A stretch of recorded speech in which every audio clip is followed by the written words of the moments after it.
इस आज के खास सत्र में हम बात करेंगे एग्ज़ाम प्रिपरेशन के विषय में। एग्ज़ाम प्रिपरेशन हमको कैसे करना चाहिए, उसका क्या सही तरीका है, उस पर हम बात करेंगे।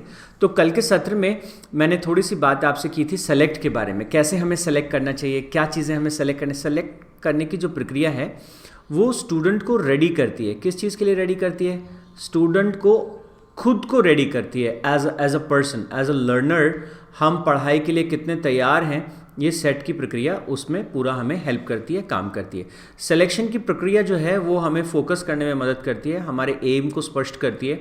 सर्वे की प्रक्रिया जो है वो हमें एक ओवरव्यू देती है, पहले से हमें एक आइडिया देती है, एक ओवरव्यू देती है, हम क्या करने वाले हैं उसके बारे में एक स्कोप जो है वो हमको पता चल जाता है कि अच्छा ये है, ये मुझे करना है। दिमाग को एक आइडिया लगता है। स्ट्रक्चर की प्रक्रिया जो है वो फैक्ट्स को याद करने में बहुत ज़्यादा मदद करती है, ये मेमोरी को बहुत स्ट्रेंथन करता है। और सॉलिडिफिकेशन की जो प्रोसेस है वो रिकॉल की प्रक्रिया में, तो यहाँ मेमोरी से मेरा क्या मतलब था? मेमोरी से मतलब है इन्फॉर्मेशन को दिमाग में स्टोर करने में स्ट्रक्चर बहुत हेल्प करता है। वहीं पर सॉलिडिफिकेशन की जो प्रक्रिया है वो रिकॉल में हमें मदद करती है। चलिए, तो ये कल हमने जो थोड़ी सी बातचीत की थी उसको एक बार तेज़ी से हम रिव्यू कर लेते हैं और फिर आज के नई चीज़ों पर हम अपने ध्यान को लेके जाएंगे।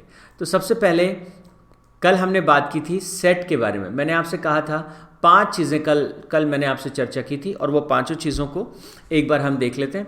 मैंने आपसे कहा था सबसे पहले हमें सेट करना चाहिए। क्या चीज़ों को सेट करना है कि स्टूडेंट को अपने माइंड को सेट करना चाहिए, अपनी ब्रेन को सेट करना चाहिए और अपनी बॉडी को सेट करना चाहिए एग्ज़ाम के लिए।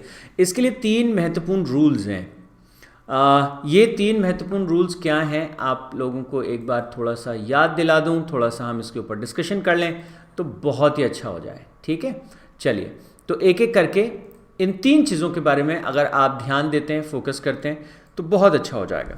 ये जो रूल है जिसको 101 रूल कहते हैं या कई बार इसे 101 रूल कहते हैं, ये जो 101 रूल है ये हमारी मदद करता है हमारे इस मन को एकाग्र होने में। जैसे कल मैंने आपसे कहा था कि अगर हम अपने माइंड को फोकस करना चाहते हैं तो हमें पता होना चाहिए कि मैं क्या कर रहा हूँ, what I am going to do, और वो मैं क्यों कर रहा हूँ। ये 2 चीज़ों की हमको स्पष्टता होनी चाहिए तो मन जो है वो एकाग्र होने लगता है। किसी भी सब्जेक्ट में, किसी भी विषय पर मन को हम केंद्रित कर पाते हैं, एकाग्र कर पाते हैं। मैं आज आपको थोड़ा सा एक बहुत ही सरल पर बहुत ही शक्तिशाली एक सिद्धांत मैं आपको बता रहा हूँ, एक नियम, जिस नियम पर हमारा ये माइंड जो है वो काम करता है। और ये नियम कैसे काम करता है, लेट्स अंडरस्टैंड दिस। जब भी आप पढ़ने बैठते हैं, एनी टाइम जब भी आप पढ़ने बैठते हैं तो इस 101 रूल से आपको शुरुआत करनी चाहिए। ये 101 रूल क्या कहता है कि देखो, एक बार जब आप पढ़ने बैठे हैं तो एक लक्ष्य आपके सामने होना चाहिए। एक लक्ष्य, मैं अभी इस चेयर पे बैठा हूँ और मैं आज अब बस जब उठूँगा उससे पहले ये चीज़ मैं कर लूँगा। और ये लक्ष्य जो है, जो एक लक्ष्य बनाते हैं, जैसे हो सकता है कई बार आप लक्ष्य बनाते हैं पूरा का पूरा चैप्टर आप अपने सामने रख लेते हैं, ये पूरा चैप्टर करना है, या कई बार आप ऐसे सोचते हैं कि ये बुक मुझे कर लेनी है। ये 101 रूल कहता है कि नहीं, इस चैप्टर को ना छोटे और टॉपिक्स में तोड़िए, तो ये पूरा टॉपिक मुझे कर लेना है। नहीं, ये कहता है कि इस टॉपिक को भी सब टॉपिक में जो है एक बार तोड़ दीजिए और इसको थोड़ा सा माइक्रोस्कोपिक जाने दीजिए। सब टॉपिक में भी अगर कुछ और टॉपिक्स हैं या उसके अंदर कोई कीवर्ड्स हैं या उसके अंदर कोई कॉन्सेप्ट्स हैं, हाँ अब ठीक है, तो कॉन्सेप्ट को पकड़ना है, ये कॉन्सेप्ट मुझे पकड़ना है, इस चीज़ को मुझे समझना है अभी। तो इसे कहते हैं एक चीज़ को एक बार में करने का लक्ष्य निर्धारित करना। जब हम एक लक्ष्य को मन के सामने रखते हैं, माइंड के सामने रखते हैं, this is the one thing, ये मुझे अभी करना है और ये कितनी देर में करना है, अगले 10 मिनट में मुझे ये करना है। तो सबसे पहले हम जब भी पढ़ाई शुरू करें, जब भी हम अपना काम शुरू करें, अपनी पढ़ाई के लक्ष्यों को छोटे से छोटे समय अंतराल में जो है वो तोड़ दीजिए। अगर आप 10 मिनट और 15 मिनट के छोटे लक्ष्य अपने लिए निर्धारित करेंगे तो बहुत कमाल होगा। अब आप कहेंगे सर इससे कमाल कैसे होगा और हमारी पढ़ाई में इसका सकारात्मक असर कैसे आएगा? मैं एक छोटा सा सिद्धांत आपको यहाँ स्पष्ट करता हूँ। देखिए, इंसान का जो माइंड है, जैसे हमको माइंड में बहुत सी पावर है, ये तो हम बहुत बार पढ़ते हैं। Brain has ample of power. कई बार तो हम ऐसे भी कह देते हैं कि ब्रेन के पास अनलिमिटेड पावर है। हमारे इंसान के पास, इंसान के माइंड में अनलिमिटेड पावर है, लेकिन ये जो अनलिमिटेड पावर है इसको हम लिमिटेड करते चले जाते हैं। ये पावर धीरे धीरे लिमिटेड होती जाती है। अब आप कहेंगे सर लिमिटेड कैसे होती चली जाती है? ऐसा हम क्या करते हैं, जो भी आप करते हैं सुबह से शाम तक, जो स्टडीज़ आप करते हैं उन स्टडीज़ से क्या होगा, या जो भी वर्क आप करते हैं, जो भी स्टडी आप करते हैं, जो भी वर्क आप करते हैं, उस स्टडी और वर्क से आपको एक एक्सपीरियंस होता है। और वो जो आपका एक्सपीरियंस है, उस एक्सपीरियंस में खासतौर से दो तरह के एक्सपीरियंसेस आपको होते हैं हमेशा। दो एक्सपीरियंसेस कौन से हैं? एक अनुभव है जिसको हम कहते हैं sense of success. Sense of success, ये सेंस ऑफ सक्सेस क्या है? ये बहुत बहुत काम का कॉन्सेप्ट है जो मैं आपको बता रहा हूँ, सेंस ऑफ सक्सेस। और दूसरा जो अनुभव आपको होता है जिसे हम कहते हैं सेंस ऑफ फेलियर। अब आप देखिएगा कि आप अपने आप को किस चीज़ के लिए तैयार करें। ये सेंस ऑफ सक्सेस जो है, इसका मतलब है कब होता है ये सेंस ऑफ सक्सेस? जब कोई भी टास्क, किसी भी तरह का कोई भी टॉक आपने दी, आपको सफलता का एहसास हुआ। कोई भी काम, टास्क आपने किया और उस टास्क में आपको सफलता का एहसास हुआ। कोई भी टीम वर्क आपने किया, कुछ भी आपने काम किया, उस काम में अगर आपको सफलता का एहसास हुआ, एक सेंस ऑफ अचीवमेंट हुआ, आपको एक खुशी होती है। तो आपके भीतर आपका जो ये माइंड है, इस माइंड की जो नीचे की जो डीप लेयर है, जिस डीप लेयर को हम सबकॉन्शियस माइंड कहते हैं। क्या कहते हैं हम इसे? Subconscious mind. कॉन्शियस भी नहीं, सबकॉन्शियस माइंड। ये जो सबकॉन्शियस माइंड है, ये सबकॉन्शियस माइंड क्या काम करता है? ये असल में हमारी लाइफ को जो है वो एक ऑटो पायलट की तरह से चलाता है। ये लाइफ को चलाता है। हमको लगता है कि हम जीवन को चला रहे हैं, पर ये हमारे जीवन को 90% तक ये कंट्रोल करता है। तो ये जो सबकॉन्शियस माइंड है, इस सबकॉन्शियस माइंड को एक फीलिंग होती है, उसको एक एहसास होता है। क्या फीलिंग होती है, क्या एहसास होता है, क्या लगता है सबकॉन्शियस माइंड को? सबकॉन्शियस माइंड में ये फीलिंग स्ट्रांग होती है कि यार मैंने ना इस काम को कर लिया, मुझे इसमें सफलता मिली। और जितनी बार आपको दिन में सेंस ऑफ सक्सेस एहसास होता है, आप अपने सबकॉन्शियस में एक मैसेज दे रहे होते हैं, I am winner, I M achiever. मैं एक विनर हूँ, मैं एक अचीवर हूँ, मैं एक सक्सेसफुल स्टूडेंट हूँ। आप अपने आप को डिफाइन कर रहे होते हैं। आप अपने आप को, अपने सिस्टम को बता रहे होते हैं मैं कौन हूँ, अपने कामों से, अपने क्रियाओं से, अपने एक्शन से, अपने बिहेवियर से, अपने अचीवमेंट से। लगातार आप ये बात जो है अपने आप को बता रहे होते हैं, अपने सिस्टम को आप बता रहे होते हैं मैं कौन हूँ। और ये जो सबकॉन्शियस है, जो आप हैं, जो इसके पास आपकी इमेज है, सेल्फ इमेज है, उस सेल्फ इमेज के अनुरूप जो है ये सिस्टम अपने आप काम करता रहता है। तो यहाँ पर डीप इनसाइड यू, आप में बहुत गहरे में, ये सबकॉन्शियस में आपकी एक छवि, जिसे हम सेल्फ इमेज या आत्म छवि कहते हैं, वो लगातार बनाता है। और ये छवि जो है वो एक सफल इंसान की छवि बन रही है जब आपको दिन में बार बार सेंस ऑफ सक्सेस होता है। मतलब अगर आप दिन में 15 बार, दिन में 20 बार आपको एक एहसास होता है, सफलता का एहसास, अरे मैंने कर दिया, बार बार आपके शरीर में कुछ पॉजिटिव हार्मोन्स रिलीज होते हैं, जैसे कि डोपामाइन, जैसे कि सेरोटोनिन। और ये खास तरह के हार्मोन्स जो हैं आपके बॉडी की केमिस्ट्री को पॉजिटिव बना देते हैं। और जब बॉडी की केमिस्ट्री पॉजिटिव होती जाती है, आपका कॉन्फिडेंस लेवल बढ़ता जाता है, आप बड़े लक्ष्यों को निर्धारण करते हैं, आप बड़ी बड़ी चीज़ों को करने का आपके भीतर एक साहस जो है वो इकट्ठा होने लगता है। लेकिन इसके लिए चाहिए बार बार सेंस ऑफ सक्सेस। लेकिन यहाँ पर आप देखिएगा, जैसे मैंने आपसे कहा कि ये 101 रूल ये कैसे काम करता है। अगर हम, ज़्यादातर लोग इसका पालन नहीं करते। ज़्यादातर लोग जब काम करने की बात करते हैं कि मुझे पढ़ाई करनी है या मुझे कोई काम करना है, तो ज़्यादातर समय क्या करते हैं, बहुत से कामों को अपने सामने रखते हैं। मुझे केमिस्ट्री पढ़नी है, अच्छा बहुत अच्छी बात है। फिर क्या करना है, मुझे मैथ्स में ये करना है, अच्छा ठीक है। फिर मुझे फिज़िक्स में भी ये करना है। तो लगातार हम अपने सामने लक्ष्य रखते जाते हैं, ये भी काम करना है, ये भी काम करना है, ये भी काम करना है। हम लगातार कामों की क्या करते हैं, एक टू डू लिस्ट बनाते हैं, ये करना है, ये करना है, ये करना है। और ये लिस्ट बहुत बड़ी होती है, आज मैं ये ख़त्म कर दूंगा, वो ख़त्म कर दूंगा। और एंड ऑफ द डे मान लीजिए कि आपने 10 चीज़ें तय की थी। जनरली तो बच्चों की लिस्ट लंबी होती है, 10 चीज़ें भी आपने तय की थी, 10 में से अगर एक चीज़ भी छूट जाएगी, 9 आपने कर ली और एक चीज़ अगर आपकी छूट गई, तो आपको किस चीज़ का एहसास होगा, आपको सेंस ऑफ फेलियर होगा। आप इस बात को जानिएगा, सेंस ऑफ फेलियर के लिए आपने अपने आप को जो है ना वो तैयार कर लिया। आपने 9 चीज़ें की लेकिन फिर भी सेंस ऑफ फेलियर होगा। बच्चे जो हैं वो स्कूल जाते हैं, कॉलेज स्टूडेंट्स का तो चलो इतना प्रेशर नहीं है, लेकिन स्कूल गोइंग स्टूडेंट्स जो यहाँ पेरेंट्स हैं वो खास तौर से इस मेरी बात को सुने।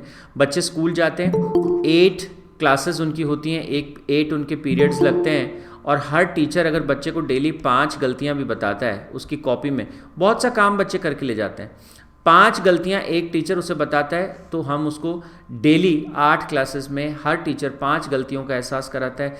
40 गलतियाँ, 40 जो उसकी आज की मिस्टेक्स हैं, उन 40 मिस्टेक्स के बारे में हम बच्चे को बता रहे होते हैं। 40 बार हम उसको दिन में अनुभव कराते हैं सेंस ऑफ फेलियर। तुमने ये गलत किया, ये गलत किया, ये गलत किया, ये गलत किया। और ये जो सेंस ऑफ फेलियर है धीरे धीरे उसे एहसास कराता है I am a loser, I am not a winner, I am a loser, I am going to fail. और लगातार जब वो बच्चा अपने सपने देखता है, जब वो ये कहता है कि इस बार का जो एग्ज़ाम होने वाला है, इस एग्ज़ाम में मैं कैसा परफॉर्म करूँगा, मेरा इस एग्ज़ाम का रिज़ल्ट कैसा आएगा, कैसा होगा मेरा पेपर, जब बच्चा इन चीज़ों को लेकर सोच रहा होता है तो उसका जो सबकॉन्शियस माइंड है वो एक डीप डाइव लगाता है, भीतर जाता है और भीतर जाके अपने आप से पूछता है कैसा होगा। एक सेल्फ इंट्रोस्पेक्शन कहते हैं इस प्रक्रिया को। जैसे ही वो आत्मविश्लेषण या सेल्फ इंट्रोस्पेक्शन में जाता है, वो पुराने रिकॉर्ड्स को टटोल के देखता है, और पुराने रिकॉर्ड्स में क्या दर्ज किया हुआ है, यहाँ असफल हुआ था, यहाँ भी असफल हुआ, ये भी असफलता मिली, ये भी असफलता मिली, यहाँ पे भी मिली, ये भी मिली। जब डेली 40 बार कोई असफल हो रहा है, महीने में जो है वो बच्चा 1200 बार फेलियर को एक्सपीरियंस कर रहा है, 10 महीने भी स्कूल जाता है, तो साल भर के अंदर 12,000 फाइल्स उसके दिमाग में बनती हैं जो ये कहती हैं कि तुम असफल हो, तुम लगातार फेल कर रहे हो। और फिर वो बच्चा एग्ज़ाम के समय अपने आप से पूछता है कि मैं 90 प्लस लाऊंगा क्या, मैं और ज़्यादा परफॉर्म करूंगा क्या, मैं क्लास को टॉप कर पाऊंगा क्या। तो उसका सिस्टम कहता है भाई तू नहीं कर सकता। तो हम क्या करें, ये स्कूल्स के सिस्टम को तो हम बदल नहीं सकते। टीचर का काम, भले ही आपने कितना भी वर्क किया हो, टीचर आपको 10 पन्ने आपने किए हैं, 10 पेजेस पे आपने काम किया है, कभी टीचर आपको ये नहीं कहेगा कि बेटा तूने जितने पेजेस किए हैं ना उसमें बाकी सब तो ठीक है, तूने इतने वर्ड्स लिखे हैं, इन पेजेस में तूने 100 वर्ड्स लिखे हैं, इन 100 में से देख तेरे 95 वर्ड्स करेक्ट हैं। ओ वाह, 95 स्पेलिंग्स तूने ठीक लिखी हैं, शाबाश, अरे वाह, तू तो बहुत सही कर रहा है। लेकिन टीचर को इससे कोई मतलब नहीं। टीचर तुरंत अपना रेड पेन निकालेगा और तुरंत रेड पेन निकाल के टीचर का काम क्या है, अच्छा ये तूने गलत लिखा है पहला वर्ड, ये तूने गलत लिखा है दूसरा वर्ड, वो तुरंत 5 जो गलत हैं उनके ऊपर बड़े बड़े गोले लगा देगा। और ये हमारा एजुकेशन सिस्टम है।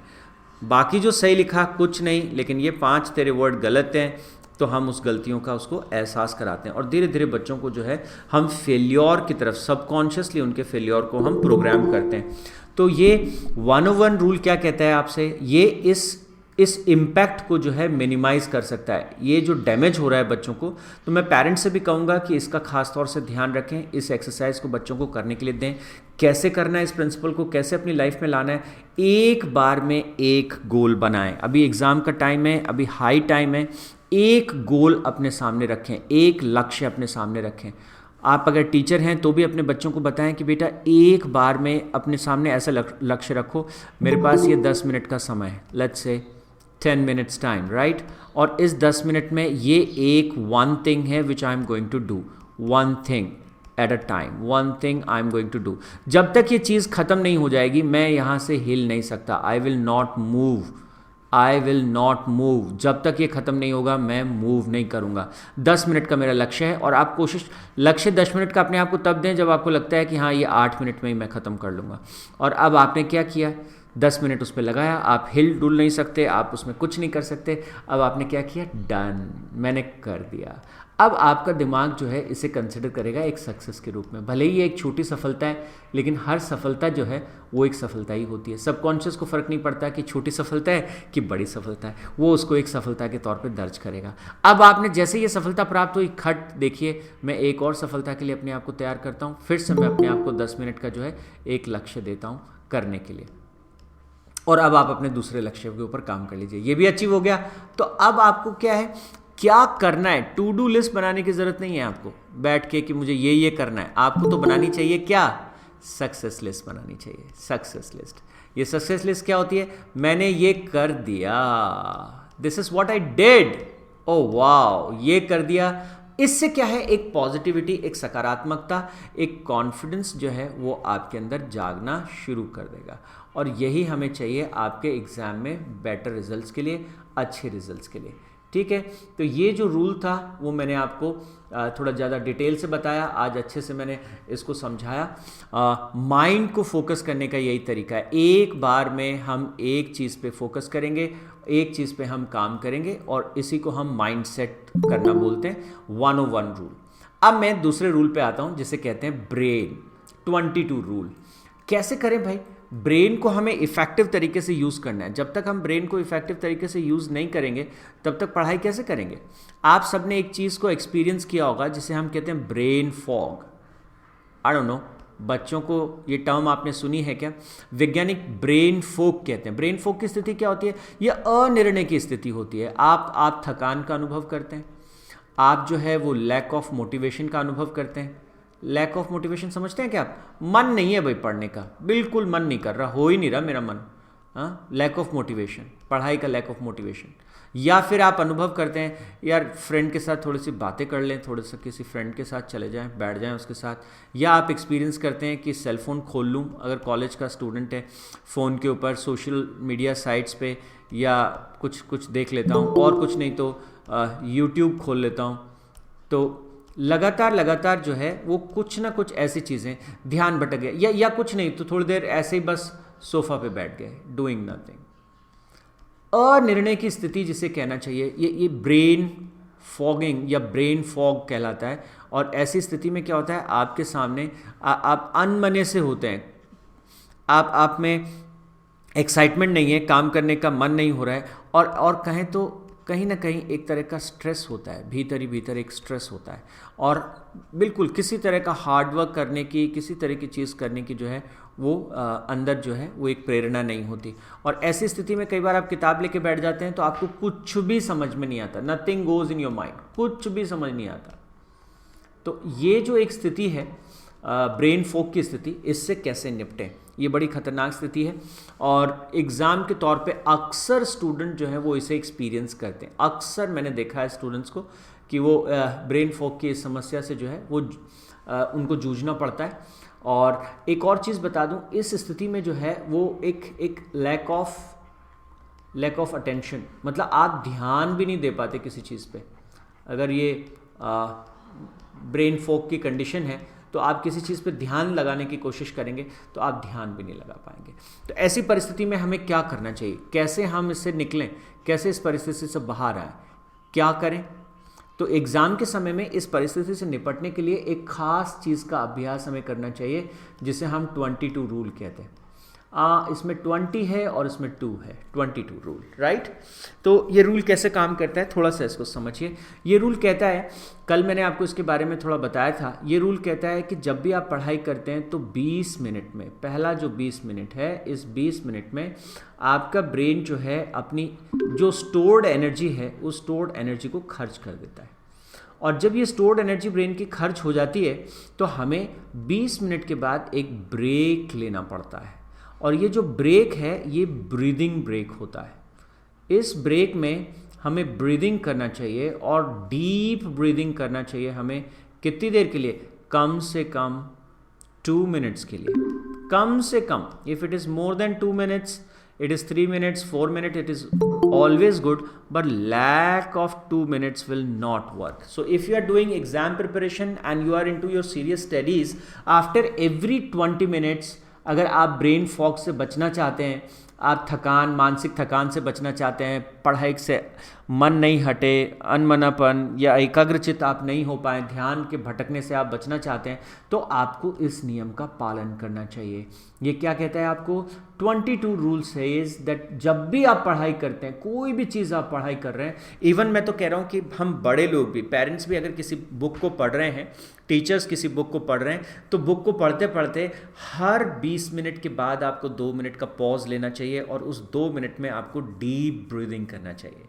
Okay, so once you will follow this rule, you will not come under this problem known as brain fog. ये ब्रेन फॉगिंग की प्रॉब्लम से आप बच जाएंगे, और अगर इस प्रॉब्लम से आप बच गए तो पढ़ाई में निरुत्साहित होना या थकान का अनुभव करना या लैक ऑफ मेमोरी, जो पढ़ेंगे वो याद नहीं होना, इन तरह की समस्याओं से जो है वो आप बच पाएंगे। अब हम एक तीसरी चीज़ की तरफ आते हैं जिसे हम कहते हैं 30 मिनट्स रूल, यानी एग्ज़ाम के समय में आपको अपनी बॉडी पे 30 मिनट्स डेली बेसिस पे लगाना चाहिए।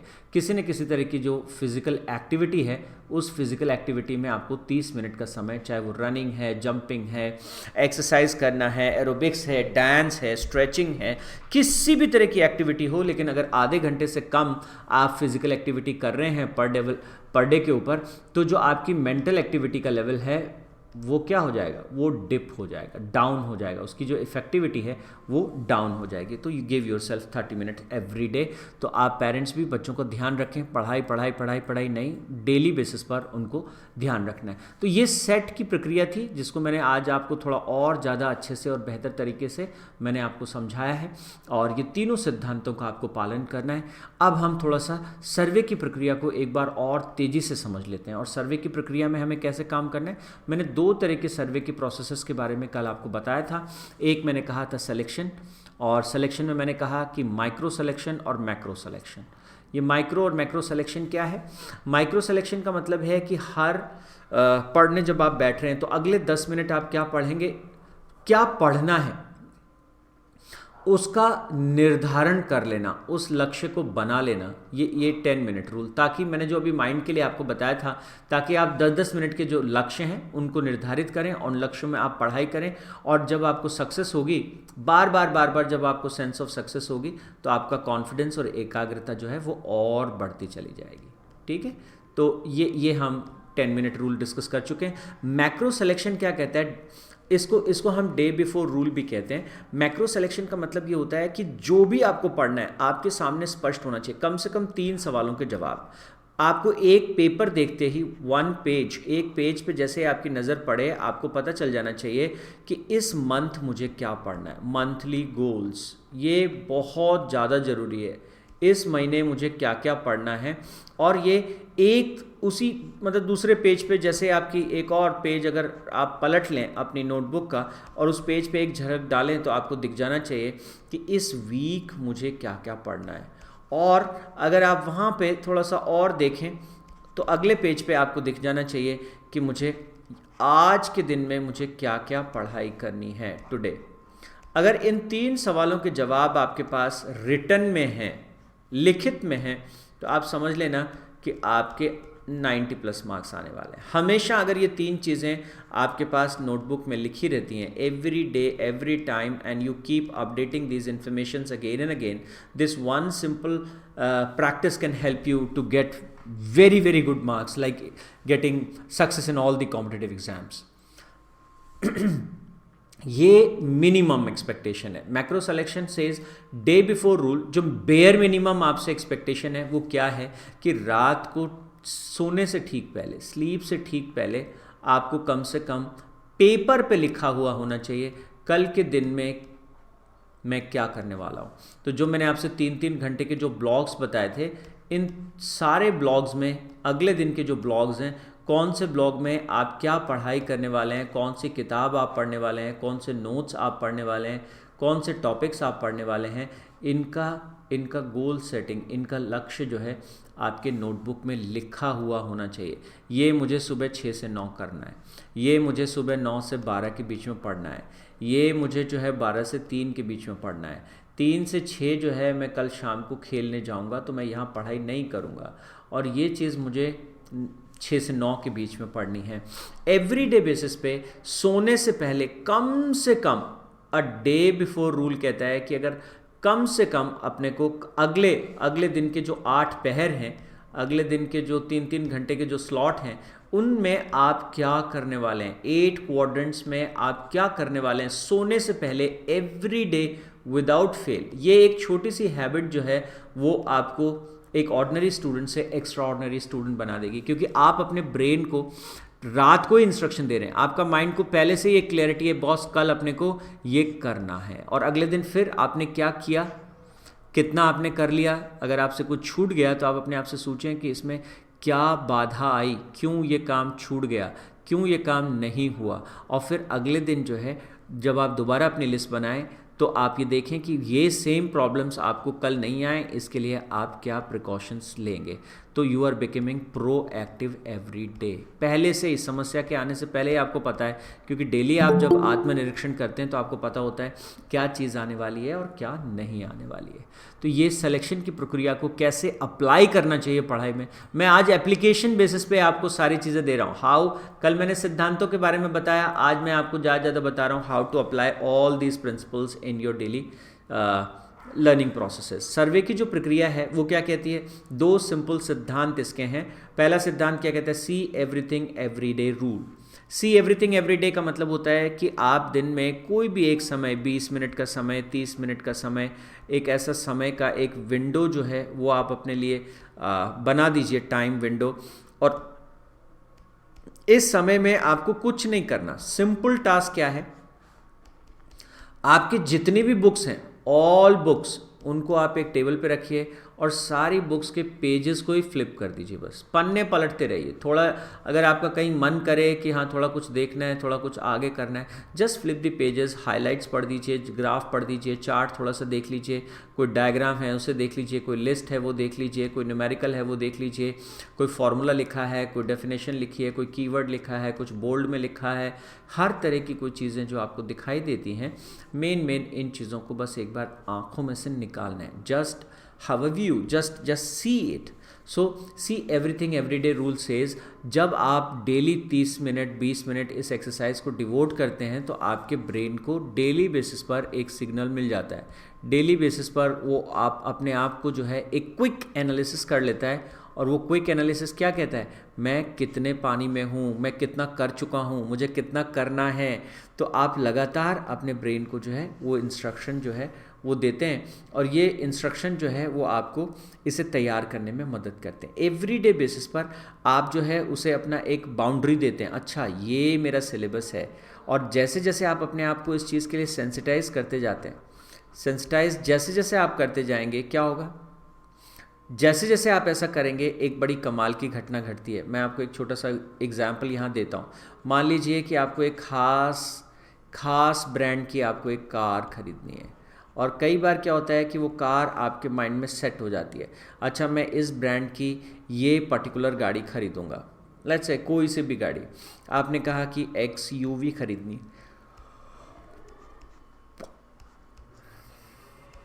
आपने कहा मुझे XUV 700 खरीदनी है। अब आप देखिएगा जैसे आप XUV 700 खरीदने की बात करेंगे आपके मन में वो चलने लगेगा कि अच्छा ये गाड़ी मुझे चाहिए। आप जैसे ही सड़क पे निकलेंगे आपको XUV 700 जो है वो बहुत ज़्यादा दिखाई देने लगेगी।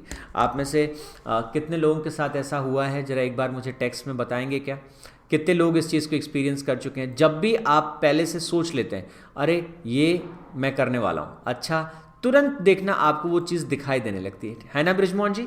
राकेश जी सही कहा? हाँ जी जी जय जी बिल्कुल अजय जी। तो हमेशा वो चीज़, क्योंकि दिमाग क्या करता है, दिमाग उस चीज़ को पकड़ लेता है और चेज़ करता रहता है। जी जय जी बिल्कुल सही कहा चिराग आपने। तो हमको क्या करना है, जितना आपका पूरा सिलेबस है उस सिलेबस में से एक बार तेजी से गो थ्रू हो जाना है, पन्नों को फ्लिप कर देना है। 20 मिनट 25 मिनट 30 मिनट जो भी हमें इस एक्टिविटी में लगे, क्योंकि हम अपने दिमाग को उस गोल के पीछे, उस टारगेट के पीछे लगा देना चाहते हैं। Then you are making yourself sensitive enough. और ऐसी परिस्थिति में आपका जो ब्रेन है वो अनकॉन्शियसली भी धीरे धीरे उन टारगेट्स को चेज करना शुरू कर देता है। सो सी एवरीथिंग एवरीडे रूल जो है वो सर्वे का एक खास हिस्सा है जो आपसे ये करने को कहता है। दूसरा जो प्रीव्यू और रिव्यू का रूल है वो बहुत ही सिंपल है। वो क्या कहता है, every time when you sit for studies, every time जब भी आप पढ़ाई करने के लिए बैठेंगे तो हमको कैसे शुरुआत करनी है। एवरी टाइम पढ़ने के लिए बैठे सबसे पहले प्रीव्यू कर रहा है। जैसे मैंने अभी आपसे कहा कि 10 मिनट से बड़ा तो अपने को सेशन प्लान ही नहीं करना चाहिए पढ़ाई का, लेकिन उस 10 मिनट में आप क्या पढ़ेंगे, ऐसा नहीं कि पहला पेज खोल के हमने पढ़ना शुरू कर दिया। पढ़ाई से पहले हमने एक प्रीव्यू किया, उसे देखा इस 10 मिनट में क्या क्या चीज़ें मैं कवर करूँगा, और देखने के बाद फिर आपने दोबारा से उसे रिव्यू किया। जब आपने ख़त्म कर दिया पढ़ना तो आपने 2 मिनट और रुके और आपने जितना पढ़ा उसको वापस से एक बार रिव्यू किया और अपने शब्दों में, अपनी भाषा में अपने आप को आपने उसे एक्सप्लेन किया। इस प्रक्रिया को रिव्यू करना कहते हैं, राइट। तो आपने एक एक्सटर्नल सर्वे की प्रक्रिया से आप गुजरे, एक आप जो है इंटरनल सर्वे की प्रक्रिया से गुजरे कि अच्छा ये था, इसमें ऐसे था, तो आपने अपने मन में जो है उसको दोबारा से व्यू किया, जिसे हम रिव्यू करना कह रहे हैं। और ये जो प्रक्रिया है इसमें आपने पढ़ने से पहले प्रीव्यू किया और ये सारा सिलेबस दिन में आप एक बार देख लेते हैं। तो ये कुछ प्रैक्टिकल स्टेप्स थे जिनके बारे में मैं आपको बताना चाहता था। और इसके बाद हम स्ट्रक्चराइजेशन के बारे में थोड़ी सी कल बात कर रहे थे। स्ट्रक्चर की जो प्रक्रिया है, स्ट्रक्चर एंड सॉलिडिफिकेशन, और मैंने आपसे कहा था कि स्ट्रक्चर और सॉलिडिफिकेशन की प्रक्रिया में हमको क्या करना है कि हमको जितना भी हमने पढ़ाई की है उसका एक ढांचा, उसका एक स्ट्रक्चर जो है वो हमारे दिमाग में रहना चाहिए। जो भी हम पढ़ रहे हैं, चैप्टर का नाम क्या है, टॉपिक क्या है, सब टॉपिक क्या है, उसका एक स्ट्रक्चर जो है वो हमारे पास एक पेपर पे रहना चाहिए। क्योंकि ये स्ट्रक्चर जो है वो इस पे एक झलक देखते ही आपको ध्यान आ जाएगा कौन सा टॉपिक मेरे को 100% आता है। आप थोड़ा सा रिव्यू करेंगे कौन सा टॉपिक है जो मुझे 80% आता है, इसको देख के आप सोच लीजिए कौन सा टॉपिक है जो मेरे को कम आता है, लेट्स से मुझे 40% ही आता है। तो अगर ये टॉपिक आपके सामने रहेंगे तो आप एक क्विक रिव्यू जो है पूरे सब्जेक्ट का कर पाएंगे। स्ट्रक्चराइज करना, और धीरे धीरे इस स्ट्रक्चराइजेशन की प्रोसेस को जब हम पक्का कर लेते हैं तो सॉलिडिफाई, मतलब इसको अपने दिमाग में फिक्स कर देना, अपने दिमाग में इस चीज़ को बिठा लेना, पूरे ढांचे को, पूरे स्ट्रक्चर को, दैट इज़ कॉल्ड सॉलिडिफाई। तो ये कुछ एक प्रोसेसेस थे जिनके बारे में मैंने थोड़ा सा आपको बताया। अब हम चलते हैं आगे की प्रोसेसेस के बारे में। थोड़ा सा मैं आपको आज इन चीज़ों पर डिस्कस करूंगा और ज़्यादा। एग्ज़ाम प्रिपरेशन में एक पार्ट था अपने आप को तैयार करना, और अब दूसरा जो पार्ट है ये है आपकी प्रोसेसेस के बारे में। और अब हम इन प्रोसेसेस को थोड़ा सा पढ़ने से पहले की प्रक्रिया है, अब हम यहाँ से रीडिंग शुरू करते हैं। और इस रीडिंग की प्रक्रिया में ये जो स्टेप्स हैं ये सारे एक साथ होते हैं। रीड करना, रिसाइट करना, रिफ्लेक्ट करना, रिकॉर्ड करना और रिव्यू करना।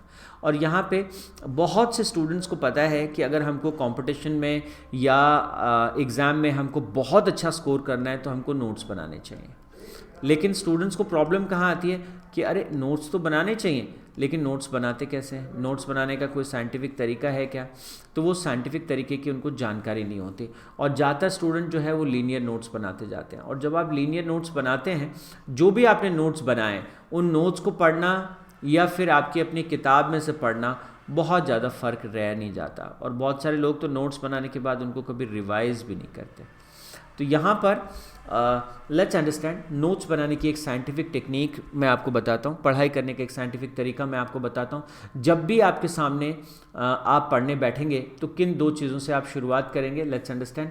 हमेशा आपके पास एक बुक है, जैसे आप पढ़ने के लिए बैठे आप अपनी बुक खोली और आप टेबल पे बैठ के पढ़ाई कर रहे हैं, और अब आपने अपनी नोटबुक खोल ली। आपकी नोटबुक हमेशा जो है वो आपकी बुक के साथ ही खुल जानी चाहिए। नोटबुक पे आपको लगातार नोट्स लेते चले जाना है। जब भी आप पढ़ाई करेंगे नोट्स आपके लगातार चलते चले जाएंगे। और ये नोट्स लेते कैसे, उसका मेथड क्या है, वो मेथड मैं आपको बताता हूँ।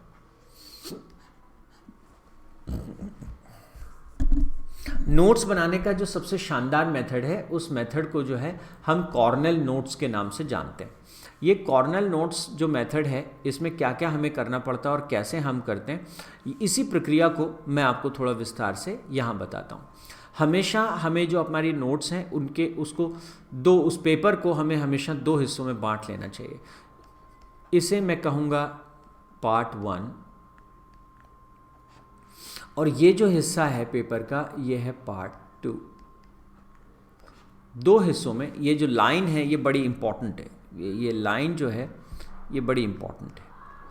तो जब भी आप कंपटीशन की तैयारी कर रहे हैं, जब भी आप नोट्स बना रहे हैं, तो नोट्स कैसे बनाने चाहिए एग्ज़ाम के पॉइंट ऑफ व्यू से, वो आपको मैं इस पे बता रहा हूँ। शॉर्ट नोट्स है ना, कैसे बनाने चाहिए आपको, क्या बेस्ट तरीका है।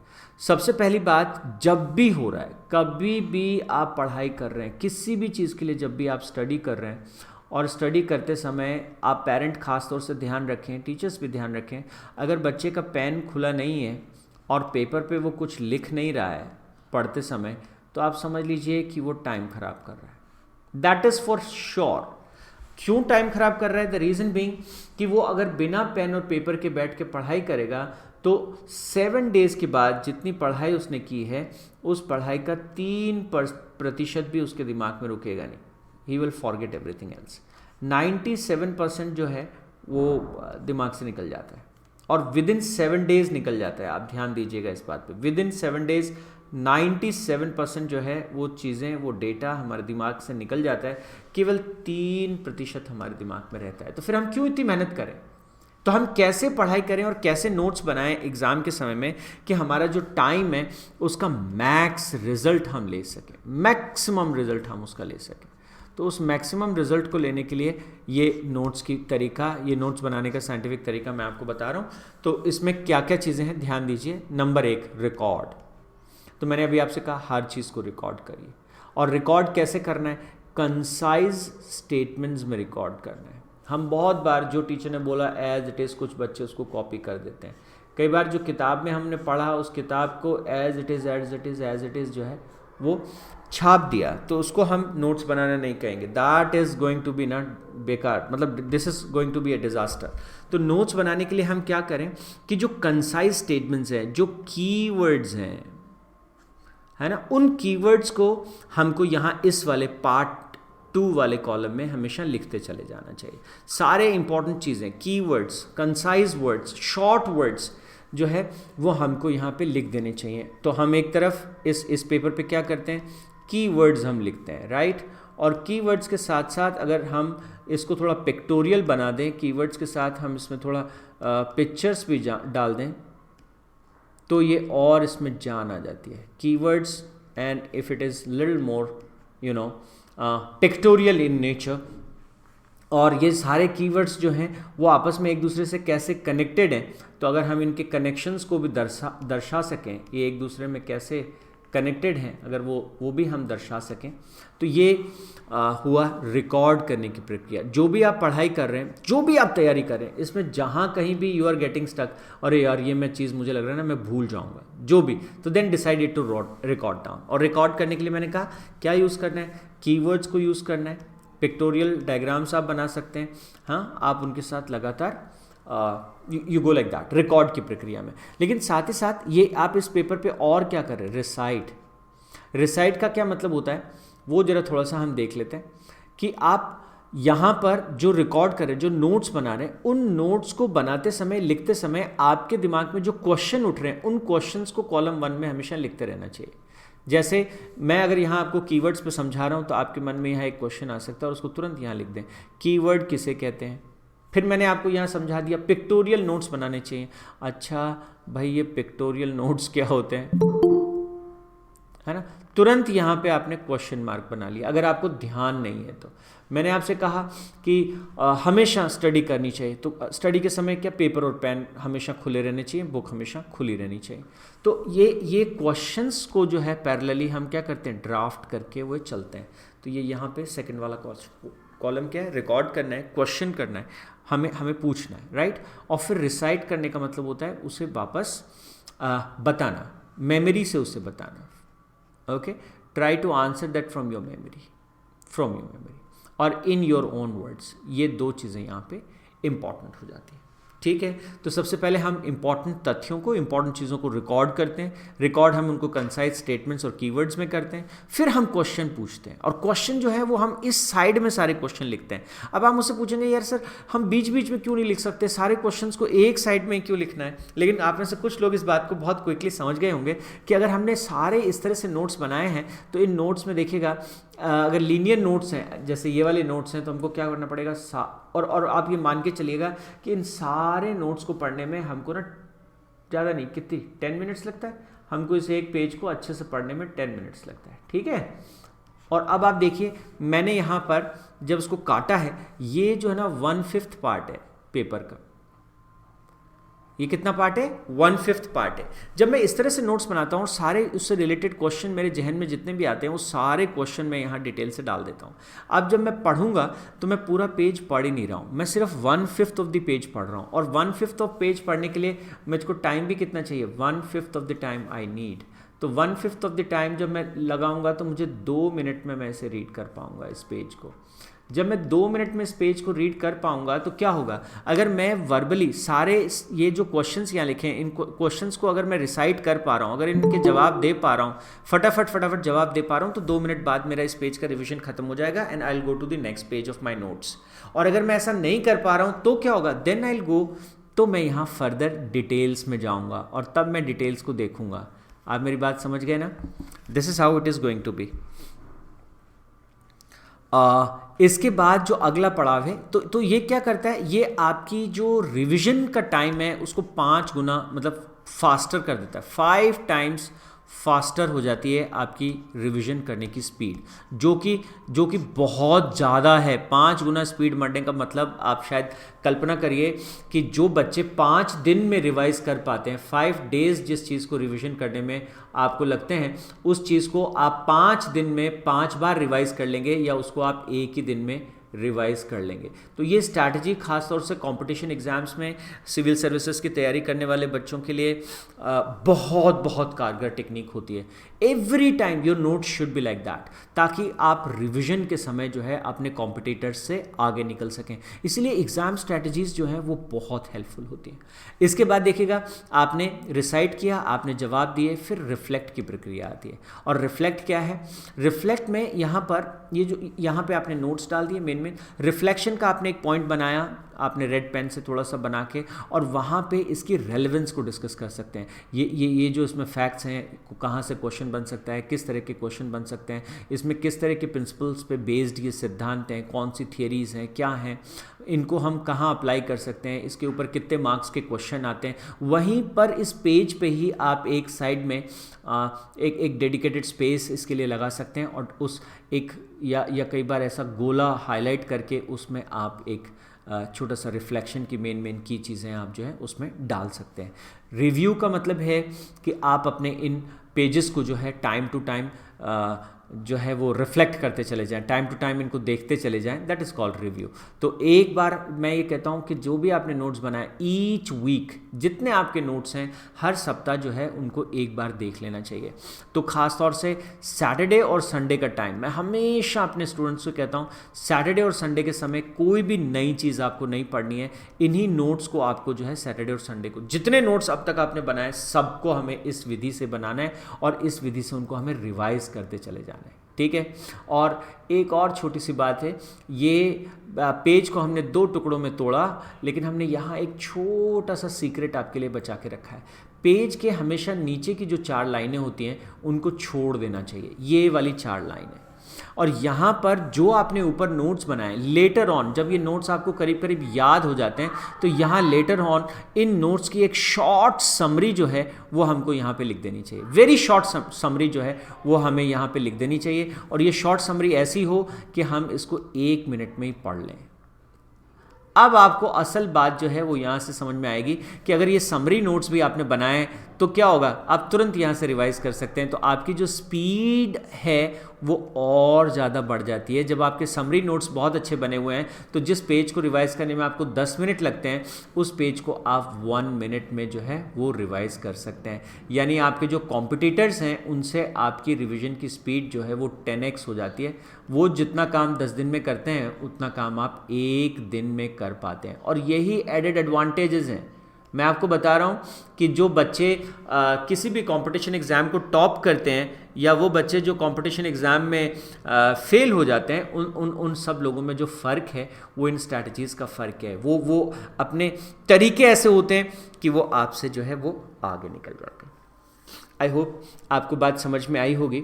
अब मैं मेन चीज़ें आपको समझा चुका हूँ, और मुझे लगता है कि थोड़ा सा मुझे स्पेस देना चाहिए आप लोगों को, जहाँ आप अपने डाउट्स के बारे में मुझसे पूछ सकें। मैंने आपको बताया रिवीजन की स्ट्रैटेजी क्या होनी चाहिए, नोट्स मेकिंग की क्विक स्ट्रैटेजीज़ क्या होनी चाहिए, हाँ, कैसे अपने एग्ज़ाम के दरमियान कौन कौन से सबसे महत्वपूर्ण सिद्धांत हैं जिनकी मदद से आप अपने माइंड को फोकस रख सकते हैं, ब्रेन को एक्टिव रख सकते हैं, बॉडी को अलर्ट रखेंगे। तो मैंने ओवरऑल आपको पढ़ाई और एग्ज़ाम की प्रिपरेशन का एक तरीका मैंने आपके सामने रखा है। अभी मैं आपके क्वेश्चन आंसर्स को लेता हूं, तो जो भी आपके मन में क्वेश्चंस हैं you can definitely ask me. अगले वीकेंड में मैंने आपके लिए प्लान किया है एग्ज़ाम स्ट्रेस अगर किसी बच्चे को होता है तो उससे कैसे बाहर निकलना है। लेकिन पहले मैं आपके क्वेश्चन आंसर्स पे आपसे बात करूंगा। Yes, if you have any question please let's put your questions now.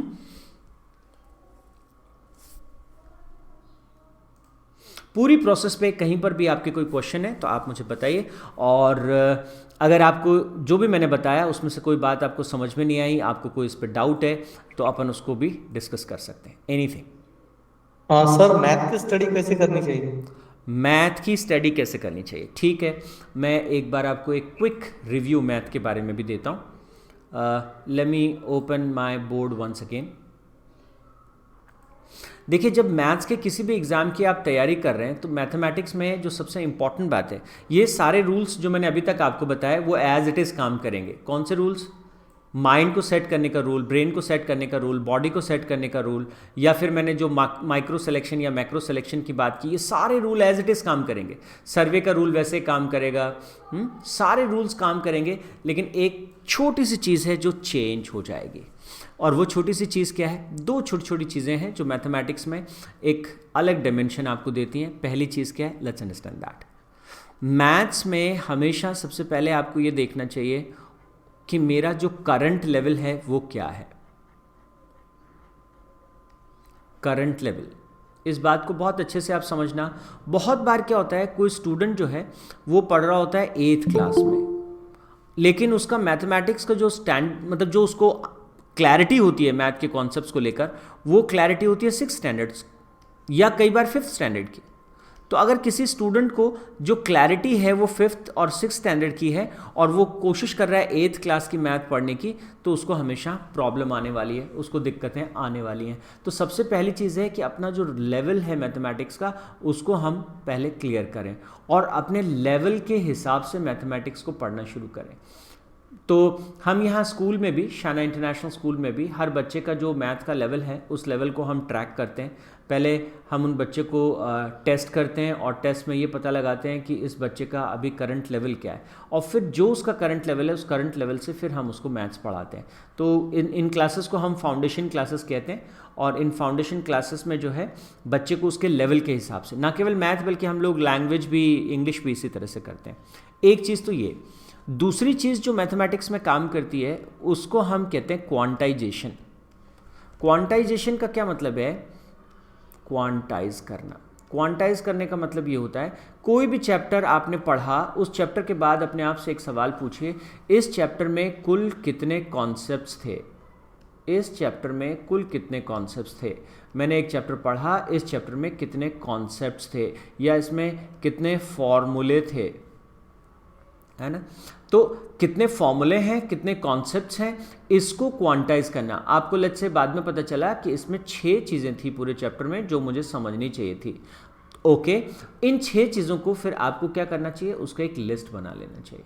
इसमें मुझे कौन सी आती है? मुझे ये बहुत अच्छे से आती है, ये मुझे नहीं आती है, ये मुझे समझना है, ये वाला मुझे आता है लेकिन इसकी मुझे प्रैक्टिस करनी है, ये वाला सिद्धांत जो है वो मुझे आता भी है और मैं इसकी प्रैक्टिस भी कर चुका हूँ, और ये 5वां सिद्धांत जो है। तो ऐसे करके हमको एक यूनिट वाइज, चैप्टर वाइज जो है हमारे पास एक अन्वेक्षण शीट, एक एनालिसिस शीट होनी चाहिए। उसके हिसाब से फिर हमको अपने मैथमेटिक्स की पढ़ाई की प्लानिंग करनी चाहिए, और अगर हम ऐसा करते हैं तो बहुत ही इफ़ेक्टिव तरीके से हम मैथ्स में स्कोर कर सकते हैं।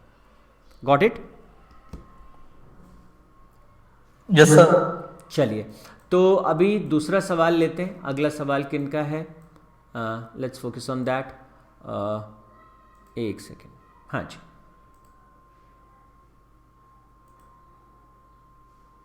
और कोई सवाल है?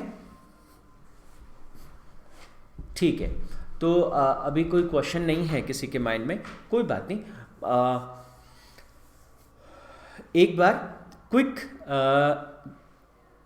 जिनेंद्र जी पूछना चाहते हैं, उन्होंने हाथ उठाया। हाँ बताइए sir, I am listening. Good evening sir. Good evening sir. Sir अभी जो नोट्स मेकिंग की आपने बनाई, दैट इज वेरी इंटरेस्टिंग।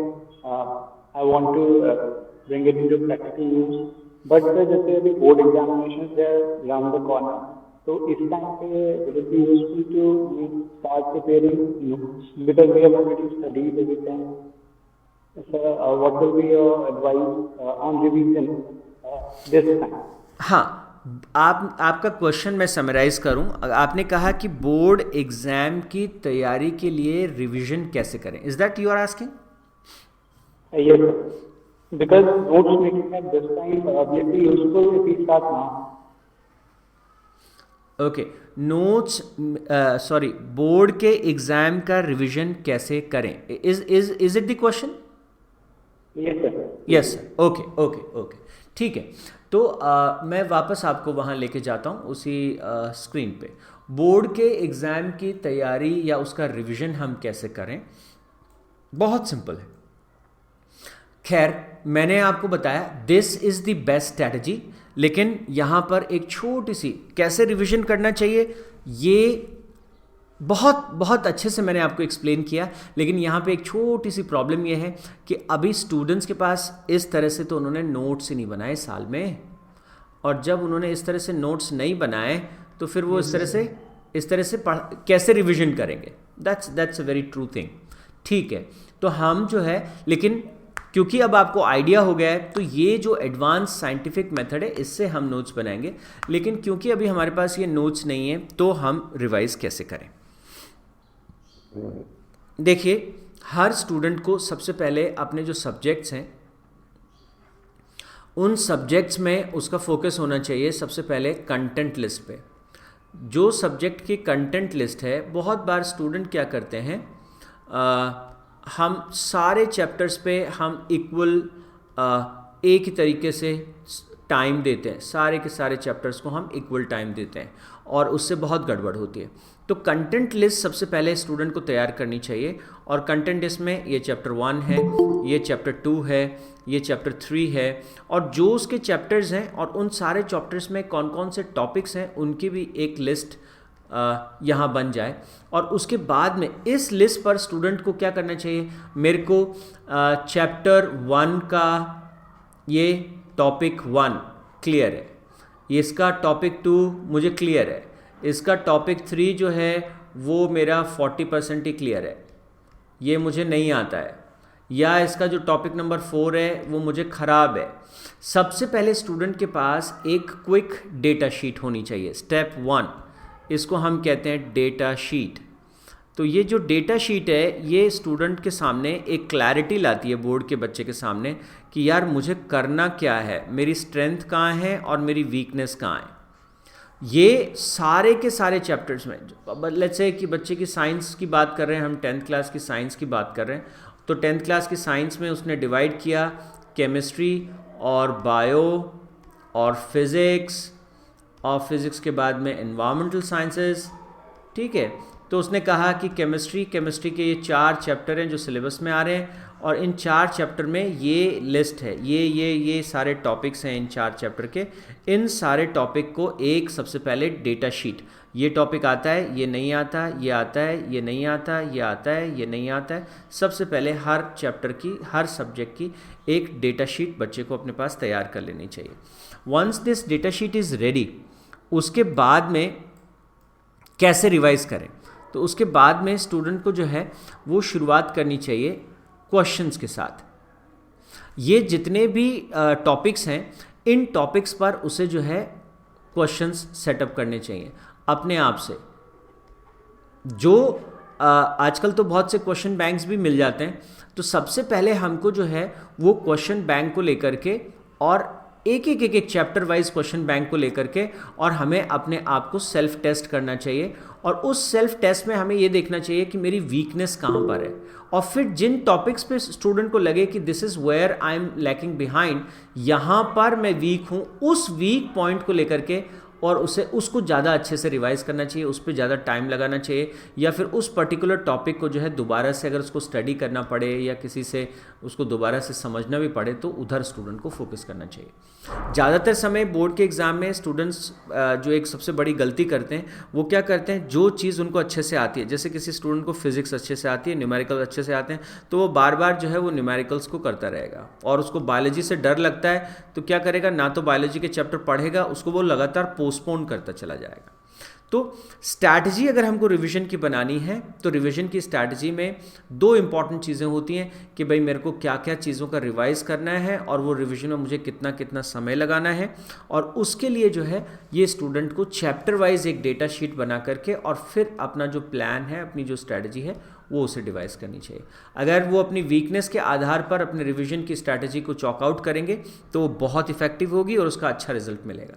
और अगर जैसे रैंडम चलो पहला चैप्टर रिवाइज कर लिया, अरे चलो दूसरा चैप्टर रिवाइज कर लिया, तो पूरा का पूरा चैप्टर जब हम रिवाइज करते हैं, आई एम रिवाइजिंग चैप्टर 1, तो हम क्या कर रहे हैं सर, हम सारे चैप्टर के सारे पॉइंट्स पर इक्वल ध्यान खर्च कर रहे हैं, और ये जो मामला है ये गड़बड़ हो जाता है। मैं छोटा सा बताऊं, जैसे मान लीजिए कि इस पूरी किताब में 14 चैप्टर्स हैं साइंस के, और अब मुझे 14 चैप्टर्स पढ़ने हैं और इनको रिवाइज़ करना है, और हर चैप्टर को रिवाइज़ करने के लिए लेट्स से मेरे पास जो है 5 घंटे का समय है, तो मेरे पास टोटल इस साइंस की बुक को रिवाइज़ करने के लिए 70 आवर्स का सिस्टम है, समय है।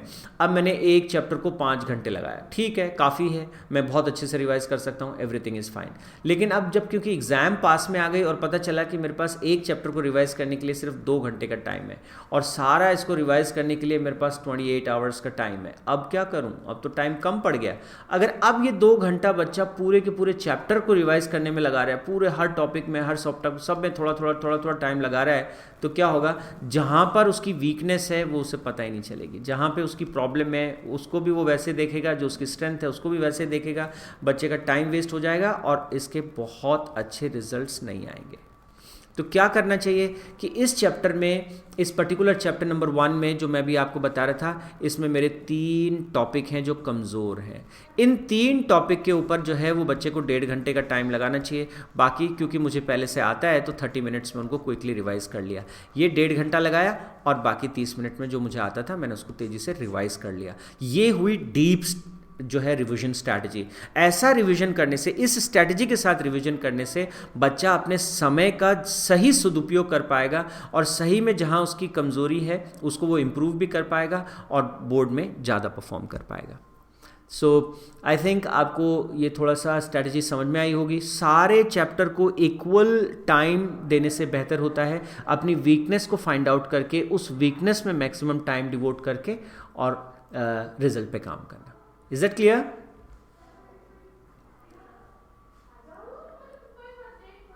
चलिए ठीक है, तो हमने थोड़ी सी बात की बोर्ड एग्ज़ाम को ध्यान में रखते हुए, है ना। हाँ जी, रिवीजन स्ट्रैटेजी पे थोड़ी सी बात की, कैसे करना चाहिए, क्या करना चाहिए। ठीक है, तो आज के सत्र में इतना ही। अगले वीकेंड्स में हम फिर मिलेंगे और अगले वीकेंड्स में आपके साथ हम लोग जो है वो बात करेंगे कि किस तरीके से। हाँ जी, कोई क्वेश्चन है? यस। हाँ बताइए। वो जो अपने को जो टाइम टेबल बनाना रहता है स्टडी का, हाँ वो उसमें पहले जो सब्जेक्ट हार्ड लगते हैं वो लिखने पहले, या फिर चैप्टर वाइज लिखने, फिर सब्जेक्ट्स लिखने, फिर उसके सब चैप्टर्स, मतलब एक बार आप टाइम टेबल का सीक्वेंस बता दो तो। अच्छा, टाइम टेबल हमें कैसे बनाना चाहिए, this is what you are asking. ठीक है, हाँ। देखो मैं आपको एक बड़ी कमाल की बात बताता हूँ। आपको शायद मेरी बात कई लोगों को अजीब लगे, लेकिन मैं आपको एक बहुत कमाल की बात बताता हूँ। जब हम टाइम टेबल बनाते हैं तो बहुत बड़ी गड़बड़ हम क्या कर देते हैं, उसको ज़रा समझने की कोशिश करें। बहुत बार बहुत सारे स्टूडेंट क्या करते हैं, वो एग्ज़ाम से पहले एक टाइम टेबल बनाते हैं और वो कहते हैं कि अब मैं इस टाइम टेबल के हिसाब से मैं पढ़ाई करने वाला हूँ, इसके हिसाब से मैं अपनी स्टडीज़ को करने वाला हूँ। मेरे पॉइंट ऑफ व्यू से ये खतरनाक होता है। खतरनाक इन द सेंस, आप टाइम टेबल में ज़्यादा से ज़्यादा आपको करना क्या है, जैसे आपके पास सब्जेक्ट्स हैं, आप सबसे पहले जो है वो देख लीजिए साइंस, ये मेरा एक सब्जेक्ट है, मैथ्स मेरा एक दूसरा सब्जेक्ट है, एसएसटी मेरा एक सब्जेक्ट है, लेट्स से आईटी एक सब्जेक्ट है, और आपके पास हिंदी होगा, इंग्लिश होगा, राइट। तो और भी सब्जेक्ट हो सकते हैं, आई डोंट नो, लेकिन मैंने कुछ जो ब्रॉड सब्जेक्ट हैं उनकी बात ली। अब आप देखिए साइंस में एक बार सारे चैप्टर्स को थोड़ा सा देख लीजिए।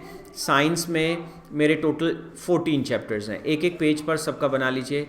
इन 14 चैप्टर्स में से 10 चैप्टर्स हैं जो मेरे 100% क्लियर हैं, इसमें से जो है 2 चैप्टर्स हैं जो मेरे 40% क्लियर हैं, और इसमें से 2 चैप्टर्स हैं जो मेरे बिल्कुल भी क्लियर नहीं है या 10% क्लियर है। You got my point.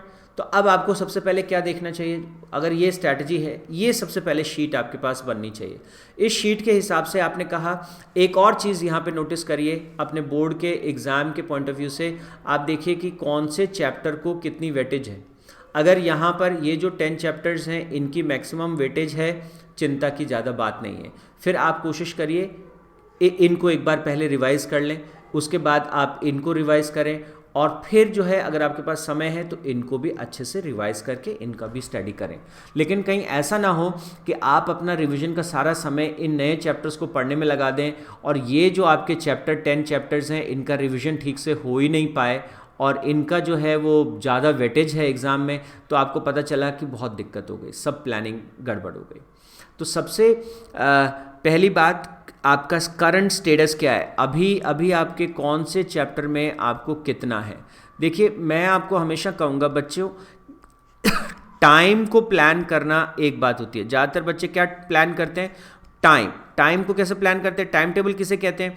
मैं 3 घंटे साइंस पढ़ूंगा, मैं 2 घंटे मैथ्स पढ़ूंगा, मैं 1 घंटे एसएसटी पढ़ूंगा, और मैं 2 घंटे आईटी पढ़ूंगा, और फिर मैं 1 घंटे हिंदी पढ़ूंगा, और फिर मैं 1 घंटे ये पढ़ूंगा। लो, और ये इतना 3, 2, 5 और 1 6, 7, 8, 9, 10, ये कुछ घंटे का मेरा टाइम टेबल बन गया। This is a very bad planning. ये बहुत बुरा होता है, क्योंकि आपने क्या किया, टाइम के हिसाब से अपना स्टडी प्लान बनाया। This is very bad. Study plan हमेशा कैसे बनना चाहिए, स्टडी प्लान बनना चाहिए आपके स्किल्स के बेसिस पे, आपके सब्जेक्ट्स के बेसिस पे, आपको क्या आता है क्या नहीं आता है, कितना आता है, कितना आपको और तैयार करना है, उसके बेसिस पर, ना कि टाइम के बेसिस पर। तो अगर आपको ये दिख रहा है कि आपका साइंस ऑलमोस्ट आपने कर लिया है, फिर आप देखिए मोटा मोटा कि मेरे को कितना टाइम इसमें लगाना है। अब मेरे पास टोटल 30 डेज़ हैं, और 30 डेज़ में से मैं यहाँ देख रहा हूँ कि साइंस का मेरा सिलेबस, लेट्स से साइंस का मेरा सिलेबस 85% से ज़्यादा मैंने बहुत अच्छे से कर रखा है। इस मैथ का सिलेबस तो मेरा 95% से ज़्यादा हो रखा है। एसएसटी का सिलेबस मैंने 70% ही किया है, और आईटी का मैंने 80। तो ये जो आपने किया है, सबसे पहले इसका आपको एक लिस्टिंग होना चाहिए। इस लिस्टिंग के आधार पर फिर आपको तय करना चाहिए कि अब मुझे कौन से सब्जेक्ट पे ध्यान देना है। देखो इसमें मैं पिछड़ रहा हूँ, एसएसटी में मैं पिछड़ रहा हूँ, ठीक है, इसकी वजह से हो सकता है मेरा बोर्ड का एग्ज़ाम ख़राब हो जाए, मेरी मार्क्स ख़राब हो जाए। तो इसके ऊपर अभी एग्ज़ाम में टाइम है, मुझे यहाँ सबसे ज़्यादा समय लगाना है। तो हो सकता है कि 30 डेज़ में से मुझे यहाँ पे 8 दिन का समय लगाना पड़े। साइंस, ये मेरा मैथ अच्छा है तो हो सकता है मेरे को मैथ में 5 दिन में काम बन जाए, यहाँ पे मेरे को हो सकता है 7 दिन लगाना पड़े। तो अपने टॉपिक वाइज, और ये 7 दिन भी कहाँ लगाएंगे, सारे चैप्टर्स पे बराबर नहीं लगाना है। जो टॉपिक इम्पॉर्टेंट हैं और जो टॉपिक आपको जो है जो पहले आते हैं उन टॉपिक्स को सबसे पहले रिवाइज कर लेना है, और फिर जो टॉपिक नहीं आते हैं उनके ऊपर स्टडी करना है। तो जो आता है उसको सबसे पहले पक्का कर लीजिए। आप चाहें तो एक छोटी सी सिंपल स्ट्रैटेजी है, अपने सारे टॉपिक्स को ए, बी और सी में बांट दीजिए। ए का मतलब है सारे टॉपिक जो हैं वो आपको 90% से ऊपर वाले टॉपिक्स हैं, इतनी तैयारी है कि 90% तो आज ही आ जाएंगे। बी का मतलब है 80% से ऊपर आएंगे, और सी का मतलब है कि आपको उसमें 60% या उससे कम में। तो आपको मैं जो स्ट्रैटेजी दे रहा हूँ उसमें क्या है, सबसे पहले कोशिश करो इस ए में आपके जो टोटल नंबर ऑफ चैप्टर्स हैं वो कितने हैं। तो आपने कहा कि भाई ए में मेरे साइंस में 10 चैप्टर इसमें हैं, बी में मेरे जो हैं वो 2 चैप्टर हैं, और सी में 2 चैप्टर हैं। हर इसका एक टेबल बनाने के बाद इन वाले चैप्टर्स को यहाँ लाने में ज़्यादा मेहनत नहीं लगती। It takes little effort. तो 80% आता है तो उसको 90% करने में ज़्यादा जोर नहीं आता। तो सबसे पहले बी वालों को आपको क्या करना है, बी वालों को ए में बना लेना है, और फिर सी वालों को बी में लाना है, और अगर टाइम रहता है तो फिर उसको बी से ए में लाना है। This should be the right kind of strategy. तो आपका जो टाइम टेबल है वो टाइम के हिसाब से प्लान नहीं करना है कि कितने घंटे मैं साइंस पढ़ूँ और कितने घंटे मैथ पढ़ूँ। वो ये एक चार्ट बनाइए, अपना preparation chart, strength chart, subject strength chart बनाइए कि मेरे को कितना कौन सा आता है और इसके हिसाब से कौन से सब्जेक्ट में मुझे कितना टाइम देना चाहिए, और फिर आप अपनी पढ़ाई की स्ट्रैटेजीज को डिवाइस करिए। ठीक है? Yes sir. चलिए, बहुत बढ़िया, बहुत मज़ा आया आप लोगों के साथ बात करके। आप अपने सवालों को, पढ़ाई से संबंधित अगर आपके और भी बहुत सारे क्वेश्चंस हैं तो ये क्वेश्चंस जो हैं और जो प्रॉब्लम्स हैं उनको आप हमारे साथ शेयर कर सकते हैं। और what I can do is, मैं आप लोगों को अगले वीकेंड में फिर से मैं आप लोगों के साथ बातचीत करूंगा, और अगले वीकेंड में देखता हूं कि जो भी आपकी समस्याएं, मेरा ध्यान तो ये रहेगा कि उन समस्याओं को सबसे पहले एड्रेस करूं, आपने जो सवाल पूछे हैं उनको सबसे पहले एड्रेस करूं, और जो भी जिस भी तरह की प्रॉब्लम्स आपके मन में रह जाती हैं तो अगले वीकेंड में हम सैटरडे संडे को बैठ करके और इस पर चर्चा करेंगे और आपकी प्रॉब्लम्स को सॉल्व करेंगे। हमारा मकसद है कि आप एक्सेल करें पढ़ाई में, लाइफ में खूब तरक्की करें, खूब आगे बढ़ें। ठीक है? चलिए, thank you so much for joining. God bless you all. Thank you Ajay ji, thank you Upadhyay ji, thank you Jitendra ji, thank you ji, thank you Gupta ji, thank you so much, thank you Arvind ji for asking questions, thank you ji, thank you Anuja ji, thank you Jai ji, thank you so much. God bless you. आप खूब तरक्की करें, खूब आगे बढ़ें। Thank you Prem ji, thank you so much, thank you ji, bye bye.